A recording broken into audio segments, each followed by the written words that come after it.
দর্শক আমরা আছি এখন সুনামগঞ্জ শহরের যে নতুন পাড়া এলাকা, যেটি বেকার হাওরের একেবারে পাশে পড়েছে। এই এলাকাটিতে আমরা এসেছি। আমরা আপনারা দেখতে পাচ্ছেন এই এলাকাতে কিন্তু আসলে যারা বন্যা দুর্গত আছে তারা কিন্তু চরম দুর্ভোগের পড়তে হচ্ছে। কারণ এই যে দেখতে পাচ্ছেন আপনারা, প্রায় অধিকাংশ মানুষের কিন্তু কোমর পর্যন্ত পানি, এবং তারা কিন্তু এই সড়ক দিয়েই যারা যাতায়াত করছেন তারা কিন্তু আসলে পানি মারিয়েই কিন্তু যাতায়াত করতে হচ্ছে। আমি একটি বিষয় জানাতে চাই আপনাদেরকে যে আসলে সুনামগঞ্জের যে সুরমা নদীর পানি কিছুটা কমতে শুরু করলেও আসলে দেখার যে পানিগুলো কিন্তু হাওর অঞ্চলে গিয়ে পড়ছে, এবং হাওর অঞ্চলে গিয়ে পড়ার পরে কিন্তু আসলে হাওরের পানি কিন্তু এখন বৃদ্ধি পাচ্ছে, যে কারণে কিন্তু আসলে এই হাওরের পানি বৃদ্ধি পেয়ে শহরে প্রবেশ করছে। এবং পাশাপাশি কিন্তু কিছু কিছু এলাকায় কিন্তু এখন পর্যন্ত কিছু কিছু এলাকায় সুরমার পানিও কিন্তু এখানে এই যে শহরে এসে প্রবেশ করছে। আমি আপনাদেরকে জানাতে চাই যে আসলে এখন পর্যন্ত সুনামগঞ্জ শহরে 531টি আশ্রয় কেন্দ্র খোলা হয়েছে। প্রত্যেকটি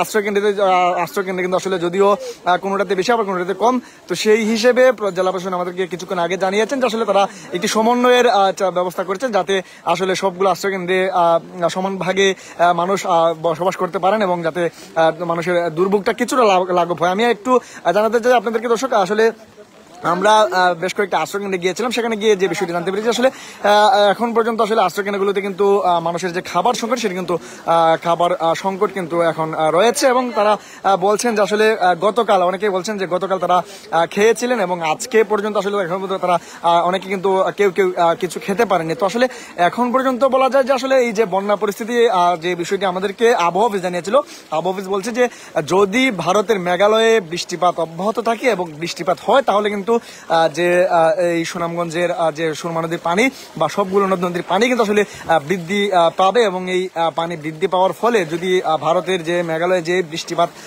হওয়ার কথা, সেই বৃষ্টি যদি হয়, সেটা কিন্তু বলছে যে রেকর্ড পরিমাণ বৃষ্টিপাত হওয়ার আবহাওয়া অফিস আগেই আগাম সতর্কতা দিয়েছেন।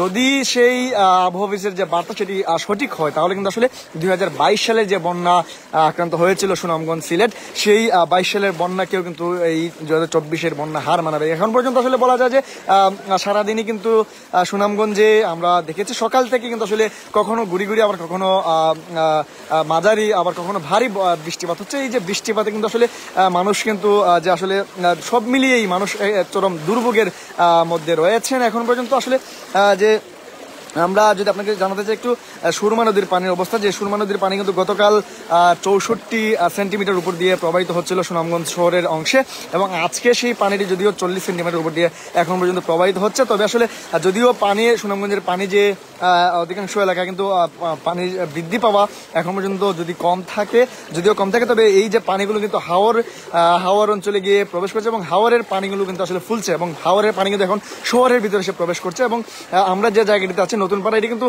একেবারে দেখার হাওরের পাশেই এই এলাকাটি, যে কারণে আসলে এখানে কিন্তু আসলে যারা এই দেখার হাওরের যে পানি, সেই পানিগুলো কিন্তু এখানে এসে প্রবেশ করছে, এবং এখানে এসে প্রবেশ করার ফলে আসলে যে এখানকার নতুন এলাকায় প্লাবিত হচ্ছে। আসলে এই যে প্লাবিত হওয়ার ফলে যদিও যারা নিচতলাতে যাদের বাসাবাড়ি রয়েছে, তারা কিন্তু আসলে চরম দুর্ভোগে পোহাতে হচ্ছে। কারণ এই নিচতলাতে যারা নিচতলায় পানি প্রবেশের কারণে মানুষের কিন্তু বাসাবাড়ি যে জিনিসপত্র রয়েছে, ফার্নিচার, সেগুলো কিন্তু আসলে অনেকের নষ্ট হয়ে গেছে। আবার অনেকে কিন্তু তারা ইট দিয়ে তারা মাছাং ব্যবস্থা করে কিন্তু আসলে তারা ব্যবস্থাপনা করে কিন্তু তাদের যে মালামাল সেগুলো কিন্তু রক্ষার চেষ্টা করছেন। আসলে আমরা সবচেয়ে বেশি যে বিষয়টা আমাদের কাছে সাধারণ মানুষ বলছিলেন, আসলে যারা আশ্রয় কেন্দ্রগুলোতে রয়েছেন, আশ্রয় কেন্দ্রগুলোতে আসলে পর্যাপ্ত পরিমাণ খাবার সংকট রয়েছে, যেটি আমাদেরকে যারা আশ্রয় কেন্দ্রে অবস্থান নিচ্ছেন তারা আমাদেরকে যে বিষয়টি বলছেন যে জেলা প্রশাসনের পক্ষ থেকে বলা হচ্ছে যে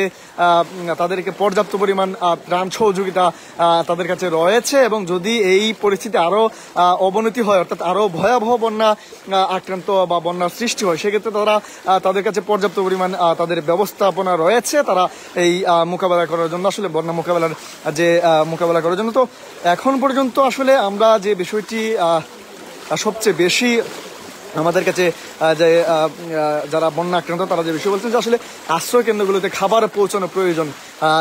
যে আমরা দেখেছি যে আসলে অন্যান্য বছর কিন্তু যে গত 2022 সালের বন্যায় যে আক্রান্ত হয়েছিল মানুষ, তখন কিন্তু আসলে সরকারি ত্রাণের পাশাপাশি কিন্তু ব্যক্তি পর্যায়ে কিন্তু অনেক মানুষ কিন্তু তারা সাধারণ মানুষকে শুকনো খাবার পৌঁছে দিয়েছেন, ত্রাণ পৌঁছে দিয়েছেন। তো এই বছর কিন্তু আসলে এমনটি কিন্তু আসলে এখন পর্যন্ত লক্ষ্য করা যায়নি, যদিও কেউ কেউ কিন্তু দিচ্ছেন। তবে আসলে গত 22-এর বন্যায় যে পরিমাণ মানুষ যে বন্যা আক্রান্তদের সহযোগিতা করেছেন তার তুলনায় কিন্তু এবছর কিন্তু খুবই অল্প সেই বিষয়টি আমাদেরকে যারা বন্যা আক্রান্ত তারা বলছেন। আরেকটি বিষয় আমি বলতে চাই, এই যে যারা এখন পর্যন্ত যে বন্যা আক্রান্ত হয়েছেন বা আছেন তারা কিন্তু আসলে তাদের যে অনেকেরই কিন্তু কাঁচা বাড়ি ঘর, সেই কাঁচা বাড়িঘর কিন্তু আসলে অনেকেরই নষ্ট হয়ে গেছে। তারা বলছেন যে অনেক বাড়িঘর কিন্তু ধসে পড়ে গেছে। তো আসলে সব মিলিয়ে বলা যায় যে এখন পর্যন্ত যদি ভারতের মেঘালয়ে বৃষ্টিপাত কম থাকে তাহলে কিন্তু সেই